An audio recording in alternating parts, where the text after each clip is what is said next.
My boss threw my contract renewal in the trash. I smiled. And about 10 seconds later, $50 million started bleeding out of the building. That's the clean version. Here's what it actually felt like. The contract renewal is a waste, Julian said, like he was commenting on coffee quality. He didn't even flip past page 1. Look outside. The AI system runs at half the cost.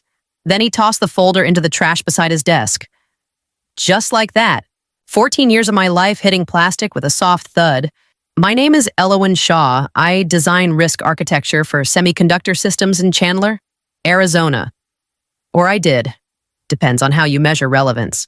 Julian was 27. Smart.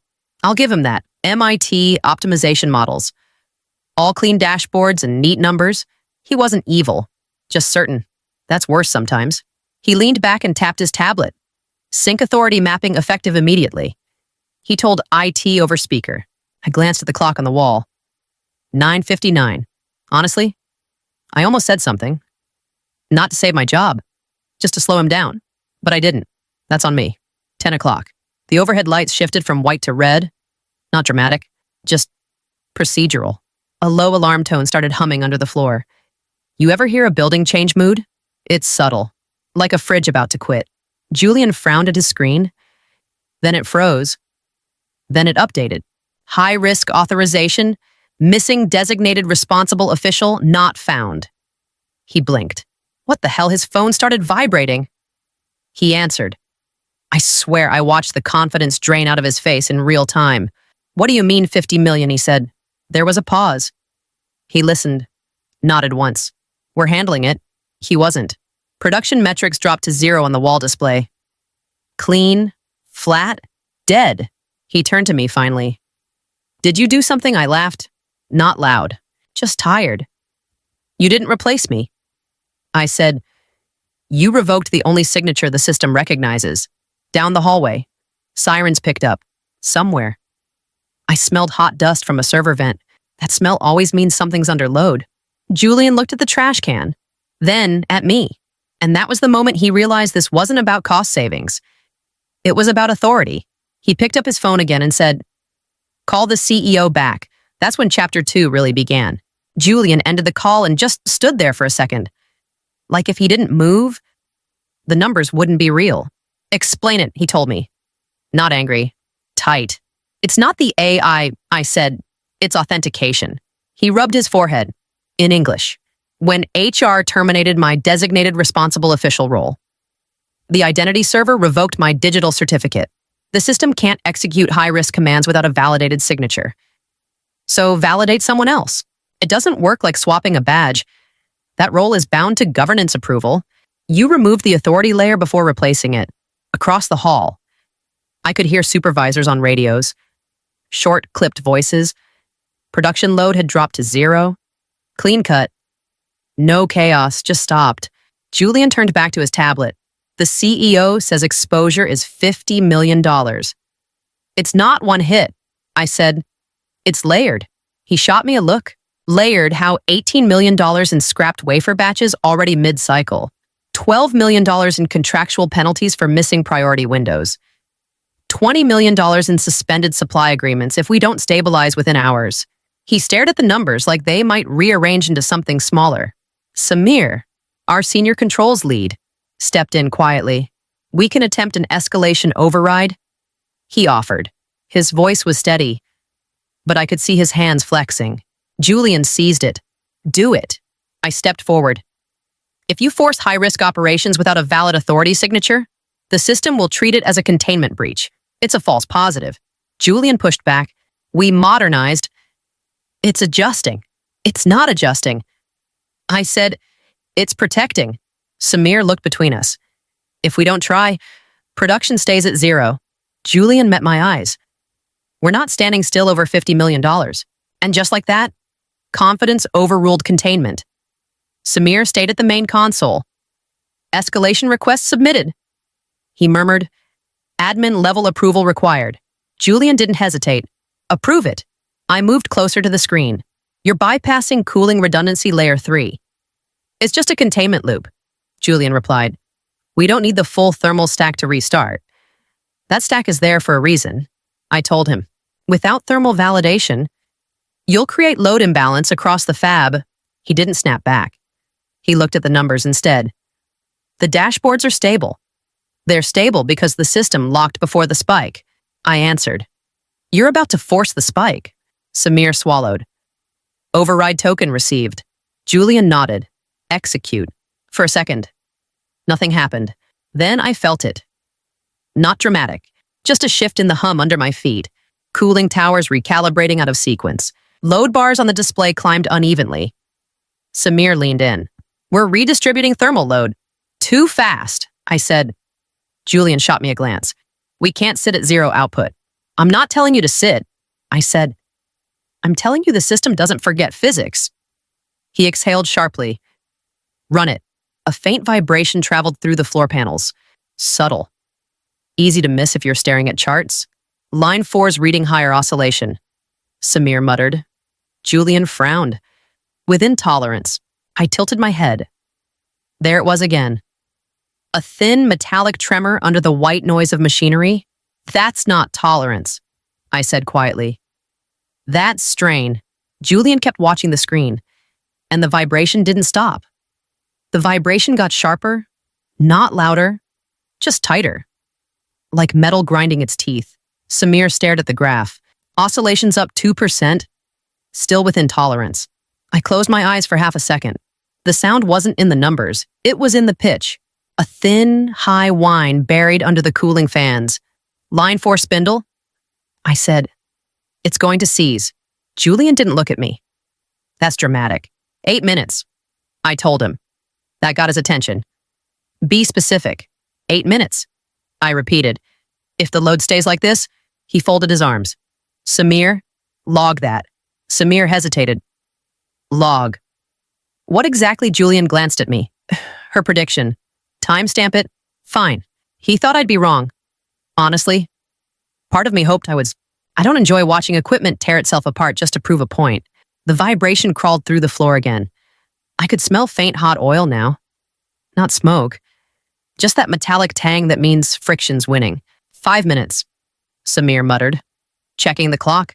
Julian kept his eyes on the dashboard. Sensors are stable, because sensors average.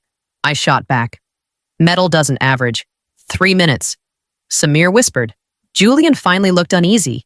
If this fails, it's on the override logic. It's on physics. I said. The noise changed. Not louder, just wrong. A sharp crack. Then a grinding halt that echoed down the line. Silence followed. Real silence. Even the hum felt thinner. Samir stared at the screen. Spindle seized. Julian didn't move. Production metrics flickered red. He swallowed. It was within tolerance. Tolerance isn't foresight, I replied. His jaw tightened. But the certainty was gone. Just like that. A notification popped up across the main display. Level 3 crisis protocol initiated. Samir looked at me. Not Julian. And for the first time that morning, the room wasn't waiting for a dashboard to tell it what to do. The silence after the spindle failure didn't last long. Compliance took over. By noon, internal risk had remote access to everything. Mara from governance walked in with a tablet tucked against her chest. She didn't look at me first. She looked at Julian. Timestamps confirmed the designated responsible official certificate was revoked at 10:00 during HR sync, she reported. Override was executed at 10:12. Thermal confirmation layer was incomplete. Julian's jaw tightened. We were mitigating exposure. Exposure increased after override, she replied evenly. Escalation was approved under performance pressure. That landed heavier than the spindle crash. I crossed my arms. The system did exactly what it was programmed to do. Mara glanced at me now. You're not currently authorized. Doesn't change the architecture, I answered. By early afternoon, the board had been notified. Not dramatic, just formal. When losses reach $50 million, paperwork moves fast. Julian turned toward me. You're not getting reinstated. I didn't ask. He exhaled. They want you in Phoenix. As independent architecture consultant. So, not employee, not authority, just necessary. I went back to my office and pulled the old binders from the cabinet. Authority flow diagrams, escalation trees, cooling interdependency maps I drafted almost a decade ago? Samir hovered in the doorway. You were right. That's not the win you think it is. I told him. He shifted. What happens at the board?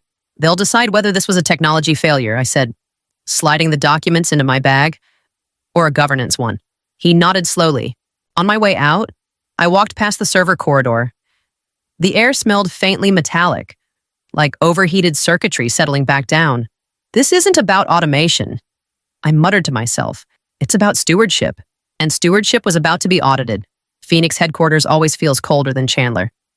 Over air-conditioned, like control is measured in temperature. The board sat long and quiet. No raised voices, just eyes. Julian started. Our modernization reduced operational costs by 12% in the first quarter.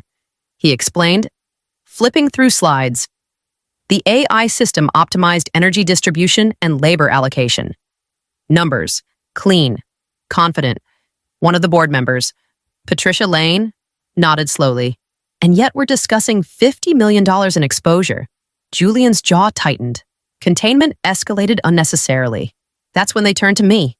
I opened the folder I'd pulled from storage that morning. Old diagrams. My handwriting on the margins. This is the authority flow diagram, I began. Every high-risk command passes through a validated, designated responsible official. When my certificate was revoked, the chain broke. Patricia leaned forward. You're saying governance, not automation. Triggered containment. Yes. Julian cut in. The system overreacted. It reacted exactly as designed, I replied. Escalation logic tree is layered for that reason. I flipped to the next page. This is the cooling interdependency network. When redundancy layer 3 is bypassed, load shifts here. I tapped the diagram. Which node validates risk signature during that shift silence? Julian looked at the screen, then at the printed map. He hesitated. The primary thermal controller? No, I answered calmly. The validation node sits upstream. It requires dual confirmation before load transfer. Patricia turned to him. Did we have that confirmation? Julian didn't respond right away. It was assumed stable, he finally said. Assumed isn't validated, I said. A quiet tension settled over the table. Not anger, just recognition. From my phone on the table, a temperature alert blinked. Residual instability from the earlier override. Nothing catastrophic. Yet, Patricia noticed. Is the facility stable right now for the moment? I said. But if containment triggers again without proper sequencing, intervention becomes riskier. Julian met my eyes. Not defensive now, just calculating. And for the first time since he threw my contract away, he wasn't arguing about cost. He was thinking about consequence. We were still in Phoenix when my phone buzzed again. Samir, I answered without stepping out. Tell me. Thermal deviation just crossed the secondary threshold.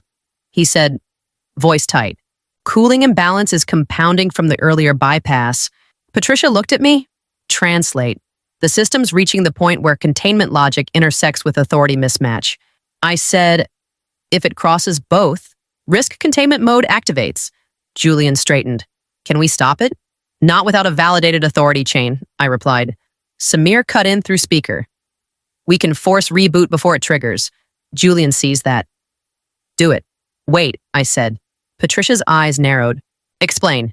If you reboot blind, I said, steady. You'll fry the controllers. Cooling's already unstable. A forced restart will spike load without thermal sequencing. Samir jumped back in. We've got maybe 30 seconds before containment auto-engages. Julian looked at me. You built this logic? Yes. Then override it? I can't. I said, and I shouldn't. He clenched his jaw. We're sitting on $50 million in exposure. It's locked. I said, forcing this makes it worse. Samir counted quietly. 20 seconds. Patricia leaned forward. What does containment do? Controlled shutdown. I answered. Power down non-essential operations. Preserve hardware integrity. Protect the fab. Julian's voice dropped. That means production stays at 0. For now, I said, 10 seconds. Samir warned. Julian looked like he wanted to fight it. Fight physics. Fight math. Fight me. Instead, he exhaled. Stand down on the reboot. Silence. Then Samir's voice again. Containment mode engaged. Through the phone. I could hear it, the hum thinning. Machines stepping down in sequence. No explosion. No chaos. Just a facility choosing survival over pride. Samir came back on. Full controlled shutdown complete. Patricia folded her hands. So this is protection. Yes, I said. Julian didn't look at me. Exposure confirmed at $50 million. No one argued with that number anymore. The system had done exactly what it was built to do. And now the blame had nowhere else to go. The boardroom didn't feel dramatic, just quiet in a heavy way. Like everyone already knew the number before Julian opened his mouth. He stood at the end of the table, remote in hand. Total exposure stands at $50 million. He began. $18 million in scrapped production, $12 million in contractual penalties, $20 million in suspended priority supply. No one reacted. That was worse. Robert Klein from the risk committee leaned back. Root cause Julian paused. Just a second. Containment escalation triggered due to authority revocation and thermal instability. Patricia turned to me. Your assessment, I didn't soften it. I didn't fail. Governance did. Julian didn't interrupt this time. I slid the architecture diagrams forward. We removed the designated responsible official without replacing the authority chain. Then we overrode cooling safeguards under pressure. Robert frowned. So automation isn't the problem. No, I replied. Unbalanced decision-making is. Julian cleared his throat. We were optimizing cost structure and ignored consequence structure. I said, the supply partners didn't trigger the penalty clauses. Why? Because the crisis protocol logs proved we chose a controlled shutdown over a catastrophic failure. My signature on those logs converted a negligence claim into a documented safety event. I saved the insurance coverage. And that's why the board didn't fire me. The room shifted. Not loud. Just attention recalibrating. Patricia tapped her pen. Your proposal. Mandatory human-in-the-loop validation for all high-risk commands. I answered. Dual authority signatures before cooling bypass. Reinforced mechanical oversight, integrated with analytics. Julian stared at the table. That slows decision speed. It increases survival speed. I countered. Robert nodded slowly. What about leadership? Patricia looked directly at Julian. Your response. He exhaled. No defensiveness left. I optimized for cost. He admitted. Not for consequence. That honesty cost him something. The vote happened without ceremony. Julian reassigned to data strategy. Authority model restructured. Risk oversight elevated. No applause. No humiliation. Just paperwork and signatures. As the meeting ended, Julian stopped beside me. I optimized for analytical precision, Julian admitted. His eyes on the floor. I ignored structural accuracy. I looked at him. Data is a map. Julian. But the map doesn't feel the heat when the cooling loops fail. You manage the dashboard. I manage the physics. He didn't argue. Walking out of that room, I didn't feel victorious. Just aware. Trust doesn't come back because a vote passes. It comes back slowly. Or not at all. And now it was my turn to decide whether I wanted to rebuild it. By the time I walked back into the Chandler control room, I carried an emergency governance mandate signed by the board. I wasn't an employee yet. I was a statutory consultant with temporary authority that outranked Julian's entire department. My badge didn't just grant access. It restored the legal chain of command. Samir looked relieved. We're stable in full containment. Ready when you are. Phase 1. I told him. Cooling validation only. No production load. He nodded. Layer 1 and 2 online. Layer 3 stays isolated until thermal equilibrium. Julian stood behind him. Not at the front anymore. I'll observe. He muttered. That's fine. I replied. Just don't rush it. Cooling towers hummed back in sequence. Not loud. Controlled. The numbers rose slowly this time. Thermal delta within safe variance. Samir reported. Phase 2. I said, redistribute load gradually. Energy shifted across the grid. Balanced, intentional. Then a flicker. Node 7 destabilizing. Samir warned. I leaned closer to the display. It's compensating too aggressively. Dial it back 3%. Frank stepped forward from the mechanical floor. 60 years old. Grease under his nails. Listen, he said quietly. Wait. Frank said, hand flat against the housing. The AI is filtering this as background noise, but the harmonic resonance is shifting. He didn't wait 10 seconds. He felt the frequency change before the sensors could average the data. Dial it back 3% now, or the spindle syncs with the floor's natural frequency and tears the mounting. Samir adjusted the load map. The thrum smoothed out. Frank nodded once. That's better. Julian exhaled slowly. We're green phase 3. I said, mechanical confirmation before full production. 10 minutes later, indicators shifted from amber to green. Production lines restarted in controlled sequence. No cheers, just breathing. Julian looked at me. You could have walked away. I thought about it. I admitted. When the floor stabilized, I stepped into his office. The trash can was still there. My contract sat crumpled inside. I picked it up, smoothed it against the desk. Julian watched. I didn't sign it.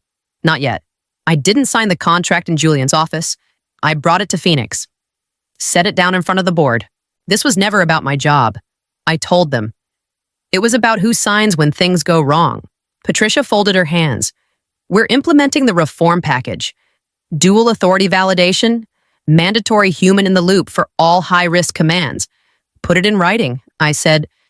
It will be, she replied. Julian sat at the far end of the table. No defensiveness left, just quieter. I'll transition to data strategy, he said. I'll stay out of operational override. That's not punishment. I told him. That's alignment. He nodded once. I learned the expensive way. $50 million is a hard teacher. Back in Chandler, the floor felt different. Not lighter, just more deliberate. Frank stood with 2 younger engineers, tapping the side of a housing panel. Hear that he told them. Machines talk before they break. I walked past Julian's new workstation. He didn't avoid my eyes this time. I was wrong about replacement. He said, you weren't wrong about efficiency. I answered, you just forgot responsibility. That's the part nobody automates. People think automation is about removing human error. They're wrong. It's about moving human responsibility to a higher level. I didn't keep the contract unsigned out of pride. I kept it as a reminder a system is only as strong as the person willing to own its failures. AI stayed. So did we.